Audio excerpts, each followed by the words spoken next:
Support for Budget Arcade is brought to you by Manscaped. Who is the best in men's below-the-waist grooming? Manscaped offers precision engineering tools for your family jewels. Funny that you say that, Scott. Manscaped just launched in the UK, so any overseas listeners that might need to, I believe Mark would say, twigs and berries, they want to take care of that whole mess. I don't know the grooming stuff in the UK, but they might want to clean it up a bit, and Manscaped's the way to go. So, Jeff, if you don't mind, I'm going to cut you there. Their third generation trimmer. So that's the thing. Manscaped, you don't cut. But what about the sloppy top on the rock? Well, you know, sometimes when you got to get around to the scrote boat, I'll say this. I'm a heavier guy, so it's a little hard to see the meat knockers. And when you're trimming, you kind of want to have a good visual, but with the Lawnmower 3.0, which is also available in the UK now, you can just kind of go at it and not worry too much about it. There's an LED light on the front of the Lawnmower 3.0. That way you can kind of make sure everything looks nice and trim for your significant other. I'll tell you something, Jeff. You know that I am a bicycle commuter, correct? I do know that, yes. And because of that, with the ball deodorant, it's so helpful, as well as the ball toner to use after I've ridden my excessive amount of miles to work. And it's refreshing. Oh yeah, spritzing the Skin Twins right after a bicycle ride, it's magic. So guys, let me just say that the Lawnmower 3.0 is 7,000 RPMs with quiet stroke technology. That leaves Big Joe and the twins feeling great. They've supplied listeners of Budget Arcade with a promo code to save 20%. So that's 20% off. You get free shipping with the code ARCADE at manscaped.com. Your balls will thank you. Make your testes your besties. And for our lady listeners, just like games are not for men only, neither does this product have to be. You can skip that pink tax by using our promo code ARCADE, ACRADE, just to let them know that Budget Arcade sent you. The following podcast is not affiliated with the developers who have created the games being reviewed.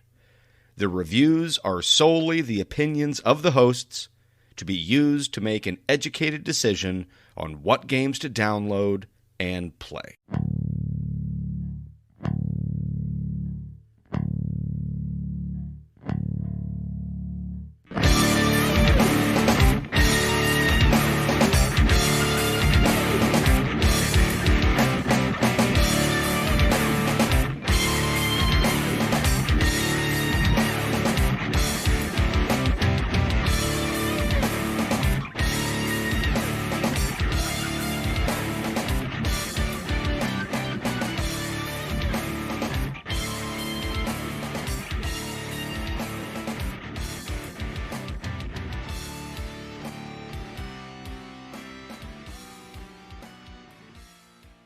Hello gamers and welcome to Budget Arcade, a free-to-play gaming podcast to help you navigate through the growing realm of free-to-play games. I'm Scott. I'm Jeff. And I'm Namek. Kyle.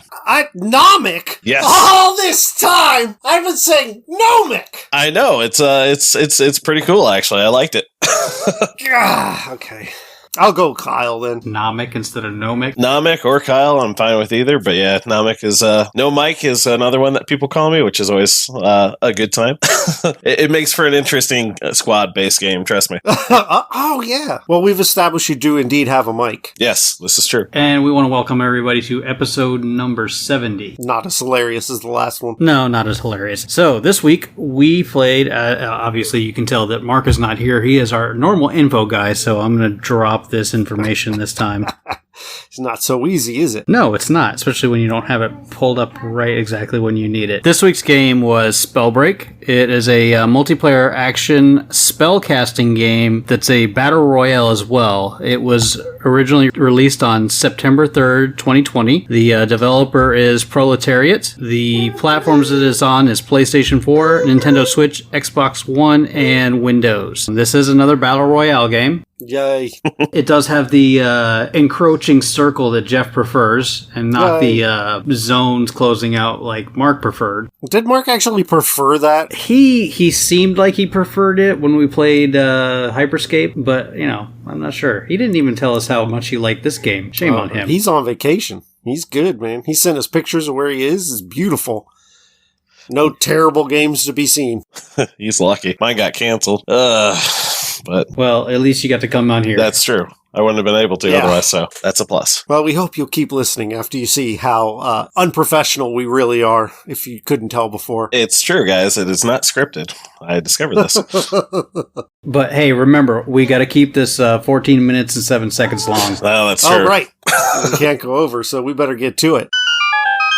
Gameplay. All right, Scott, why don't you describe what a battle royale is, since I've done it 332 times on this show. All right, Battle Royale, you've got a large map with usually 100 people. I think this game was actually a lot less. Kyle, do you remember how many people would drop at a time? I think it ranges from 40 to 45, depending upon if you're playing solo, duo, or squad. I think duos were about 42, squad is 45, and solo I didn't really pay attention to. And so instead of being in like a drop plane or a blimp or school bus or whatever the heck it is that they drop you in, you are actually on the ground, and there's portals scattered across the map that you can pick one of the portals and you will spawn above the map in that portal area. And then you can fly down to wherever, your range to be able to reach is. Once you land, obviously, you have all the people that you need to kill, and there's an encroaching circle that gets ever so smaller each round. The circle is... That's the basics of the Battle Royale. The circle is super easy to outrun, too, by the way, in this game. It is very easy and very manageable. Yes, it's perfect. What makes this game different from every other battle royale? There's 10,000 of them. So if you go back and remember, we did a review of a game called Realm Royale, which used not only weapons, but had like spells and skills you could pick up. And this is kind of closer to that style of game and a lot further away from your Call of Duty, Fortnite kind of games. I found the graphics kind of reminded me of like Breath of the Wild style. Not cel shaded necessarily, but... Yeah, I felt Zelda vibes with it too, like Wind Waker vibes. It's actually very interesting that you mentioned Realm Royale, because this game reminded me... To me, it was like an 80% feel of Realm Royale. Graphics kind of reminded me of it. On top of it, the fact that you loot different chests and everything kind of had that feel of original Realm Royale too. And then the bots were better in this game when you encountered them, but Realm Royale definitely had a nice variety of them too. So it really felt like Realm Royale to me. That's actually my first pickup when I played it. These bots didn't just stare and look up like they did in Realm Royale. No. So what do you loot here? Well, actually, when you turn the game on and you dive in, you get to select an element. And there's earth, wind, and fire. Element and class. Element and class. There's classes? Kind of. Yeah, depending on which element you pick will depend on what not spells, but your like passives for that specific element. Oh, okay. Okay, so it's still just part of the element, though. Yeah, so there's wind, there's fire, there's earth, there's water, and then long ago the avatar disappeared. There's poison or gas or something. That was a really good plug there. I don't know Avatar. I've only watched the first season, not to digress, but it's not bad. One thing that I do want to mention about the classes too, one thing that I actually took forever to figure this out, they actually will affect on when the circle closes, you actually get abilities based on that class. For example, like the Stone Shaper, if you're the Earth guy, you end up getting 2 boulders at the final circle, so you can actually use an ability twice. Yeah, it was pretty interesting. I didn't really understand what it actually came into advantage. Like Frostborn was the water one. You could actually ice skate if you went into the game as a Frostborn character rather than pick up that ability later on. So that's kind of where the class differences really picked up at, in my opinion.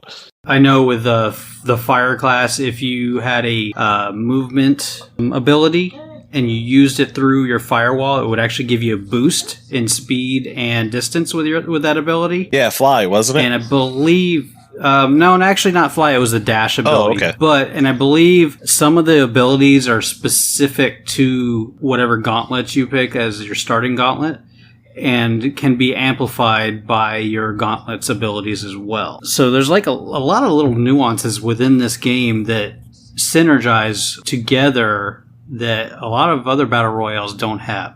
So I know I interrupted Jeff, but there's frost, there is wind, there's lightning, fire, poison or toxic, and stone. I believe that's it. Mm-hmm. Yes, that's it. So currently there's those classes, which they have said also that they're going to be adding other ones later. So right now, we got all those, but there's going to be more added on later in the game whenever they do updates. Mm-hmm. So along with that, so when you pick your initial element, you are stuck with that for the whole game. That's your baseline skills.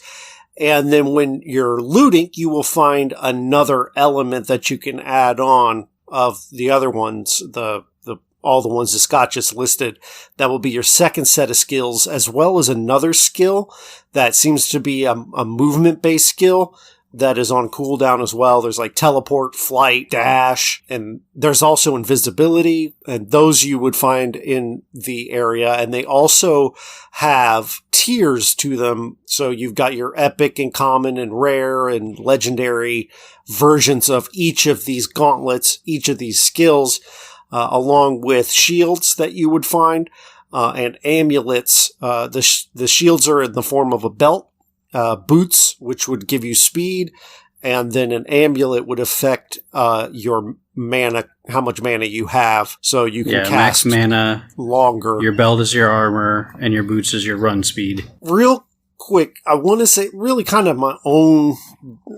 I have two complaints about this game. I think that it's too sparse, too few enemies on this size map. It feels like fights are few and far between. You just spend a ton of time looting and searching and not getting into any skirmishes often enough for me. But the big thing that I had a little frustration with is because of the nature of this game, all of your trigger buttons are used. So your right trigger is like your main attack from whatever element you have, and your secondary is on the left, and the shoulders do the same thing. But I wanted to make my jump one of the trigger buttons because I like to be able to aim and jump at the same time, and then map a skill to the face button, one of the face buttons, something I may not use that often. There are controller options, but they are 3 or 4 of them, and they don't really allow you a ton of customization, which I found a little annoying. Hopefully that will get ironed out as this is a beta, but that was kind of a big, not great thing because there's so much mobility in this game, and being able to jump and aim and shoot at the same time is important, and that was tough to do on a controller without being able to remap. Not to interrupt, but you mentioned this is a beta. Is it a beta? Because I thought it was a full release. Yeah, I think it's a full release. Well, if you go on, and what I'm basing that on is if you go on Xbox and you look at it, it says game preview, which is their early access terminology. So maybe it's technically a beta on console, but on PC it's considered a full release because Epic had no mention of anything being beta on this at all. But I am not familiar with Epic Store, as you guys know. Personally, I'm not a big fan, but that's beside this. But yeah, I didn't realize that was a thing. That might actually change some of my complaints about the game later on. But interesting. So also in the game, there's what's called talents. And the talents, you can unlock them as you level your gauntlets. So every 3rd and every 6th level of each of your gauntlet classes will unlock a new talent that you can pick. You have up to 6 talent points that you are allowed to use per build, and they're within the mind, body, and spirit talents. But, depending on which ones you've unlocked or which you depends on the type of build you can create for your character. With those talents too, just to mention, I actually feel like this is where a lot of balance issues currently lie for the game. One thing that I noticed is for newcomers coming into the game, you're not going to have some of those really awesome talents. I think that might actually be kind of disheartening. Some of the larger talents later on that you actually get would be damage reduction, which you can upgrade to 15% damage reduction. Then there's also another one that allows you to basically become immune to a hit every 30 seconds. But you get those at level 6. So a lot of new players might not realize that that's something that will actually affect their gameplay. Yeah, and it's a lot of grind to be able to get those talents unlocked as well. It is. Yeah, I'm not a huge fan of anything specifically and going into auto chess territory. It doesn't take long for me. Both with auto chess and battle royales, I think that it's important for every player to go in on the same footing. I really don't like that you can level and there's variance there. Now, I can also say that's a little hypocritical of me considering how much I play Warzone and there is a leveling system around building your guns. But I would prefer everybody go in exactly the same and then allow the loot and the RNG to kind of dictate the game a little more, as opposed to having advantages from leveling, or at least having different options with leveling. I agree completely. It kind of was disheartening when I discovered that. I lost a little bit of faith in the game at that point, but it is what it is. I like the idea of a progression system, but to have it kind of swayed to one side a little bit more superior is kind of a balance issue in my opinion. So yeah, I agree. And so this past couple weeks, besides playing this game, I've been playing Warzone as well. And I've been trying to level the Uzi so I can unlock some attachments for a specific build. And honestly, the leveling of that was way easier than the leveling of doing Spellbreak and trying to level my gauntlets to a high enough level to be able to unlock the talents, to be able to stand on equal footing with some of these players that have been playing longer. Mm-hmm. Yeah. Yeah, and you'll see like a lot of Battle Royale, like Fortnite had an issue where newcomers were just getting smashed, and that's when they started introducing bots. And so to have this mechanic already sort of built in and baked in where newcomers are at a disadvantage seems like a bad move. It is, definitely. All right. We did not talk about... So there are shield potions and health potions that you can use to regenerate your shields as well as your health, just like any other Battle Royale. I will say that, yeah, those are there. But if they are, like, hard to come by and they don't really regen that much. So, like, to me... taking damage. Well, they regenerate over time. Oh, do they? Yes, and that's what makes it even harder. You need a talent, you need a too. talent to do that. No. You need a talent that actually will. If you're playing in squads or duo, this does not pertain to solo, but you actually really want to have a talent called Thirsty, because I mean everybody's thirsty, right? But the thing is it'll actually give your teammates regen on health and armor when you use your pots too. So whereas you'll get like +2 per second, and when you use it with your teammates, they'll get +1 unless you upgrade it to a higher amount. But the thing is that it actually... I played a duo last night where my teammate was hiding behind a rock, just drinking his potions left and right to max himself out. But he was keeping me alive when I was taking on the other duo by myself, and we ended up winning that round. But it's kind of ridiculous that somebody who's behind a rock can just pretty much pot up safely, and I survive every single hit from the other guys while he's doing that. But yeah, that definitely helps when it comes to the armor and health bots for the regen. Yeah, and Kyle, where you said that leveling that up, so as you loot in the game, you'll find chests, obviously, but some of the chests will contain scrolls, and depending on which scrolls they are, there's 3 different scrolls, and they pertain to the talent pools. And so when you read one of those scrolls, if it's a mind scroll, it's going to go into your mind talent pool and level it up by 1 with a maximum of 3. And the same with all the others as well. And once you max it, I think it like you were saying with the Thirsty, it's going to give, instead of giving you like 1 health every tick, it's going to give you like probably 3 or something more. Yeah, I'm not sure exactly what the cap out is on that. Something like that. It's actually a 4 rank thing. I mean, you start at level 1 and then you move up 2, 3, 4 as you read the scrolls. And the only one that I can really tell you on is the damage reduction. You start at 5% in your first scroll. It brings you up to 7%. After that, it brings you up to 10%. And then your final scroll for that ability, and I think it's body, I could be wrong, brings you up to 15%. So that's the progression on that. Thirsty, I didn't really pay a whole lot of attention to. But yeah, technically that's how it works. So you start off with a basic ability, or talent rather, that has like a small percentage that then you upgrade to a tier 4, essentially. So you played on PC? Yes, I did. Kyle? Sorry. I played completely PC. So I played console. And for one, this is a, what's the opposite of hit scan? Projectile-based gameplay. Your attacks take time to travel. And so... there is no aim. Well, it says there is aim assist, but I didn't find it to be particularly helpful. I found the combat to be frustrating. I had a hard time hitting anyone, and it could be that I am garbage. That might be it. But we got in a huge fight, and some of this is actually pretty cool, like the spectacle of people shooting fire and bombs and rocks and everything's going off. One thing we should mention is that there is friendly fire, and if you're coming from things like Warzone and Fortnite, that could be a bit of a surprise. So you can accidentally set a friend on fire. I've done it. But I just found in general, like, it's hard to keep track of all the action, and then I really had a hard time hitting anything at all. Scott, did you notice Yeah, you any definitely advantage? have to lead your shots. Oh, sorry. I was going to say, did you find any advantage with aim assist? Because the reason why I bring it up, and this might not be appropriate for the gameplay section, but kind of, is because I hear that that's actually going to be a nerf, that they're going to nerf on it. And I found that people who use lightning, there was a lot of times where even while I was flying away from an enemy and I was zigzagging, doing Star Fox barrel rolls, basically, I was getting zapped mountains away. Perfect. And I can't tell you if maybe they were just perfect shots, maybe there was a little aimbot in there that I'm not familiar with, or maybe it was some sort of aim assist. We chalked it up to aim assist, but honestly, that's why I'm curious if you guys had that experience or not, being perfect shots. I don't remember that experience, but no. Okay. And I did run lightning a couple times, and I didn't hit anything playing this game. Yeah, I mean, the only time I ever really hit anything was with fire because of the splash damage of the fire projectiles, but that was about it, I would say.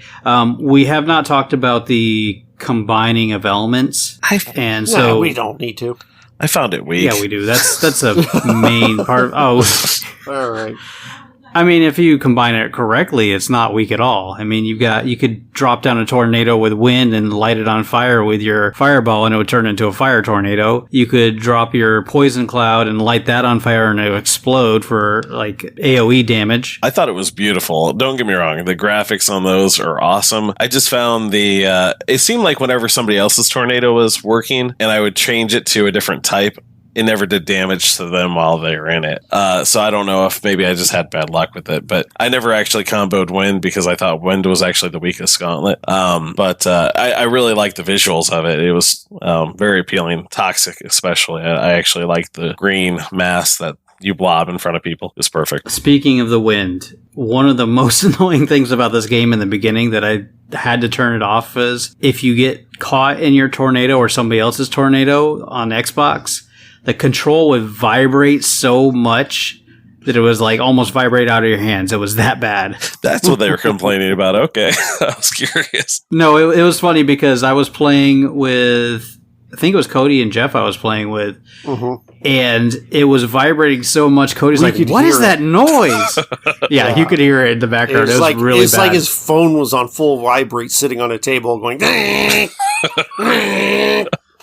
That's great. It was quite good. I heard vibration was something that a lot of people complained about in their Discord, and I just, obviously PC, that doesn't affect me, so I was really curious as to what the complaint was, so that's interesting. That's funny. Yeah, it was pretty hilarious. I had to turn it off. I was like, okay, where do I turn this off? I gotta find it fast to get rid of it. It was that bad. Paywall. There really isn't one. I mean, at least in my opinion, their paywall is mostly cosmetics, which is fantastic. There is a current issue with a lot of people buying gold for cosmetics. I heard that there's actually an issue where they buy the gold. They don't get the gold for 24 hours to 48 hours, which is an issue with the store here because a lot of them are on rotate. About 15 to 24 hours, you can buy an item, and then it'll rotate away into a new inventory. But yeah, everything's cosmetic. You can buy outfits for your character. You can buy this little thing that follows you around towards your back. I don't know what to call it. But you can also buy things when you're falling down to the ground that streak behind you, just like most battle royales have. But yeah, everything's cosmetic, which is really nice in my opinion. And actually, as you level, like your main level as well as your gauntlet levels, you are going to unlock some cosmetics. You're going to unlock a lot of gold. Actually, you believe every level on your mage, you get gold or the currency every single time. And it's like 100 that you get each time. So you're going to be able to purchase some cosmetics right off the bat just by playing the game. Yeah, I have 1,050 gold. I'm saving up for a 1,500 outfit. I'm assuming I'm going to continue playing this. But anyway, we'll get to that. But yeah, I'm saving up for the 1500 epic skins because why not?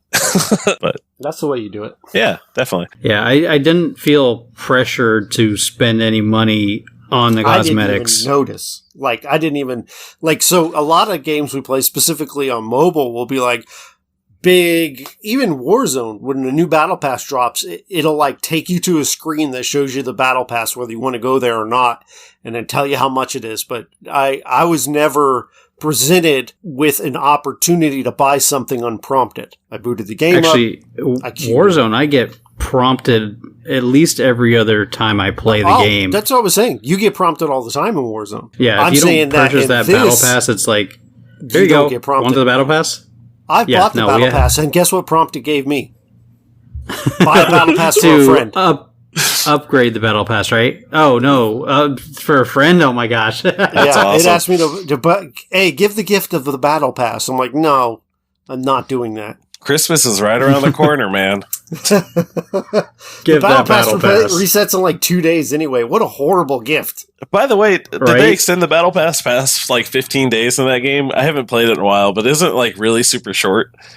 Maybe it's 30 days. Okay. It's a month long, but when Warzone dropped and on the consoles, the battle pass was strike that. When Warzone dropped, the battle pass that was active at the time was part of the Modern Warfare battle pass, and it had 15 days left on it. Well, I found that the battle pass has been easy to hit in that game, so not to go on to Warzone. Yeah, if you can actually play it enough, it's easy to hit. But like I said, that first battle pass that they dropped for Warzone was the previous battle pass. That was poor planning on their part, I think. Yeah, but at the same time, you can just opt not to buy it. Use free will.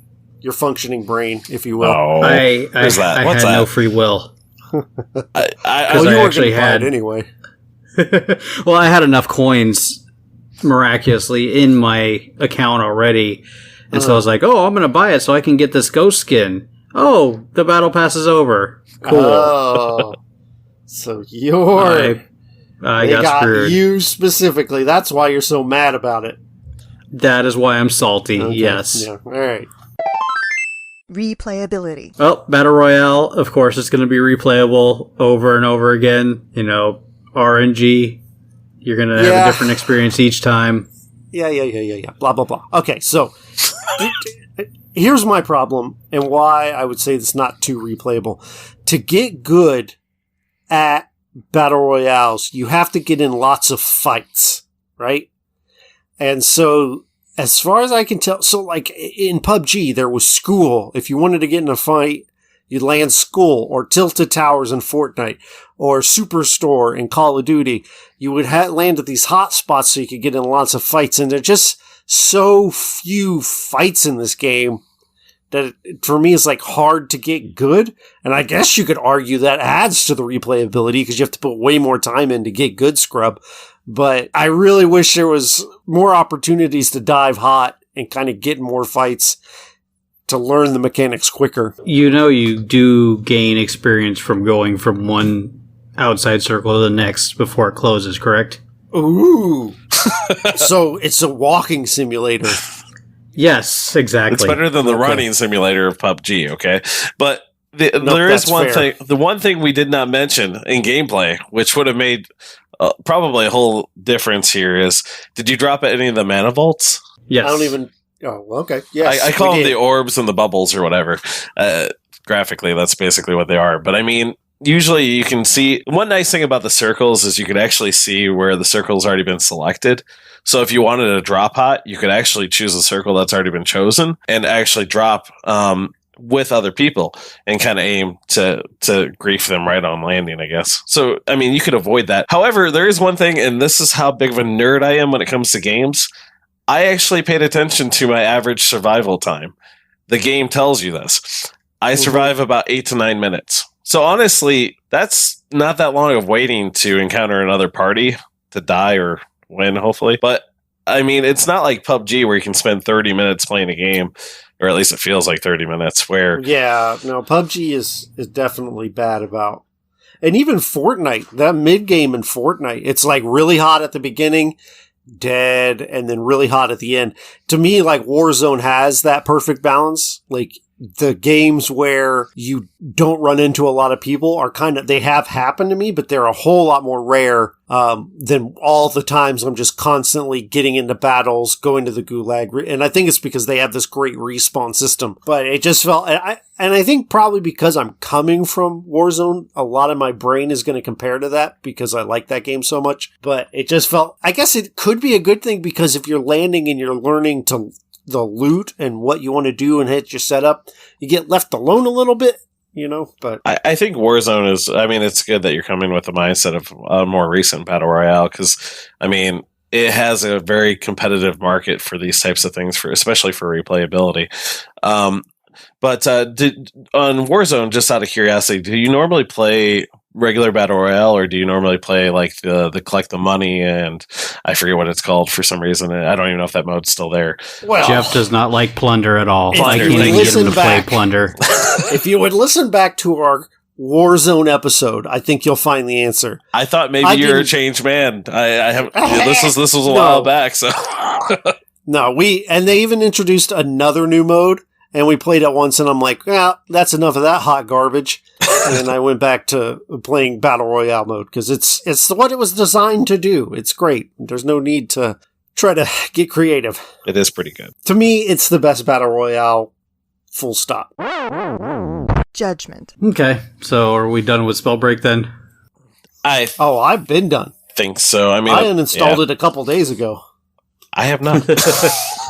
So at the end of each episode, we vote on whether a game deserves our seal or not and requires a 2/3 vote to be approved or denied. Kyle, what do you say? Can I go last? Because I got some real caveats here, if that's okay. All right, Jeff. Can I go second to last? No. So I think it's obvious in the way. No, there's better battle royales to me out there.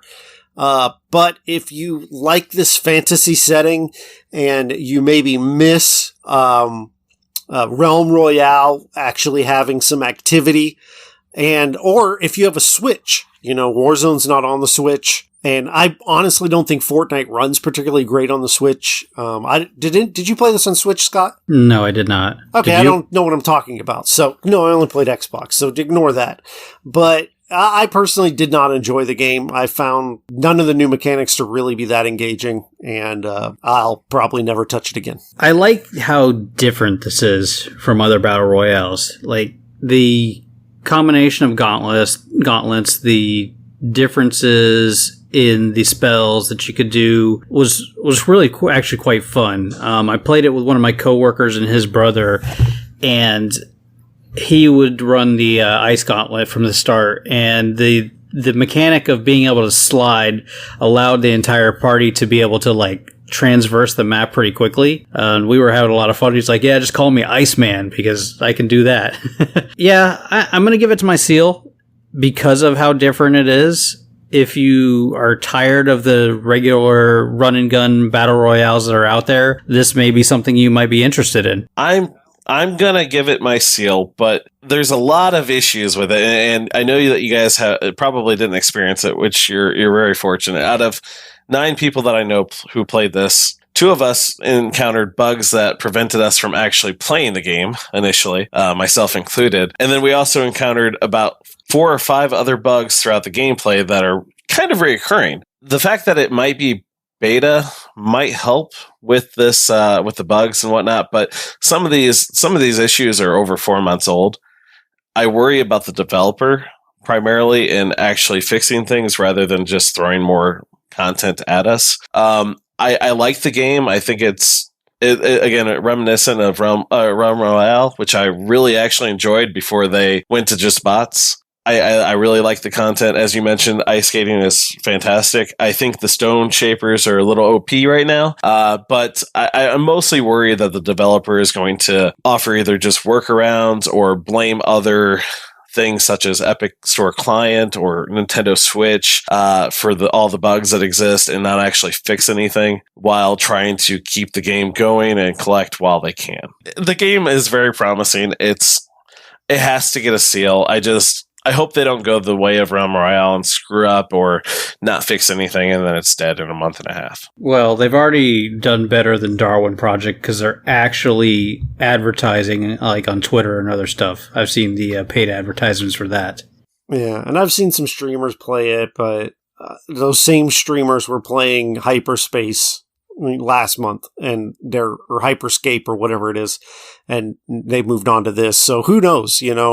I personally don't have high hopes for it because it's not fun enough to grip me, and Nomic really likes it, or Nomic, or Kyle really likes it, but even he's like, yeah, this is kind of busted. Yeah, I'm gonna play it. I'm gonna keep it installed for now and just see where it goes. But I'm looking for the next game. I mean, it's not a Chess Rush. I mean, Chess Rush will have me coming. Ask. Yep, I was waiting to throw that out there.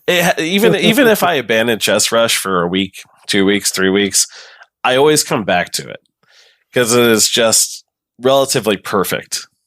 And it's mobile, which is awesome too. It's no Legends of Runeterra either. I like Chess Rush better, to be honest, but that's a different episode. But no, it's just they got to perfect this if they want this to last. It's not going to otherwise. So it gets a seal. So the game is Budget Arcade approved. Next game we are going to be playing is Among Us, which I have not tried yet. Yeah. It's there's a lot of people streaming it. Jason from Film Soliloquy has been playing it a lot. Let's just say it's way better than Town of Salem. Come on, Mafia man. Come on, you gotta be the serial killer. Werewolf. You gotta kill everybody, right? Yeah, no. Town of Salem was so bad. This one actually gives you tasks in the quote unquote nighttime area, which I hear unlike Town of Salem did. I hear you can keep on doing it when you're dead. That's capitalism at its finest. And you can vote too. Oh, you can Not when in you're the dead. game, but never mind. Okay, everyone, on three, say who you're voting for. One, no. Yeah, you can find us on Twitter and Instagram at Budget Arcade.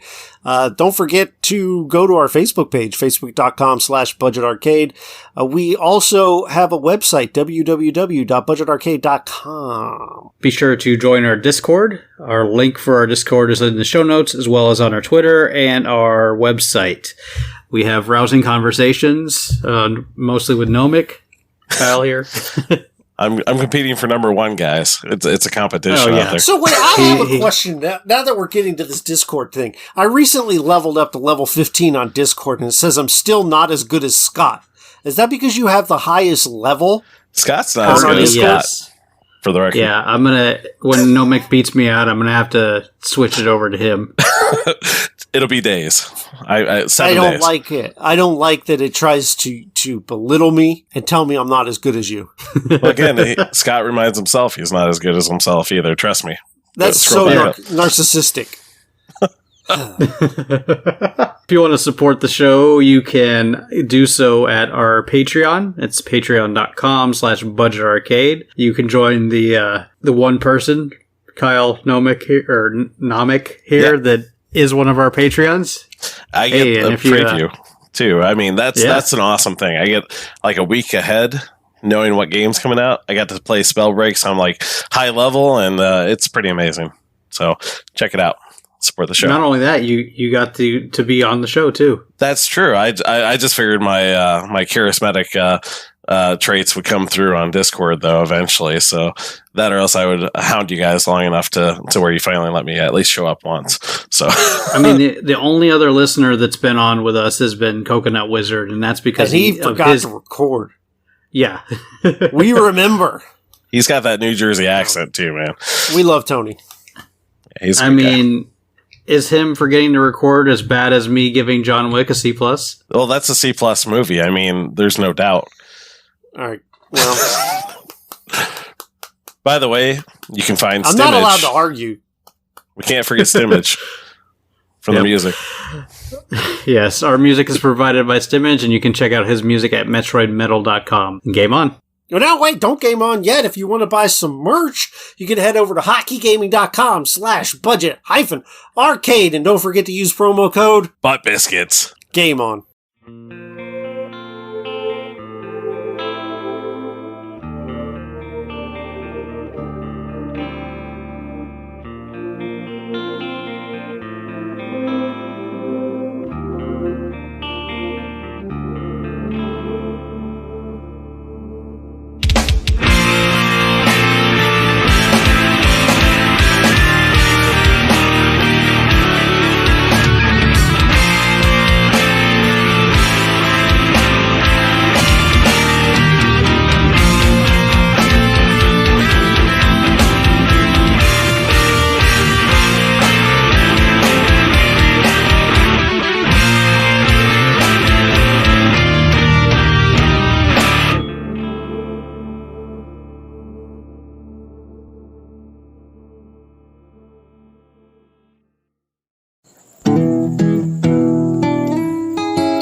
Imagineville Podcast Network.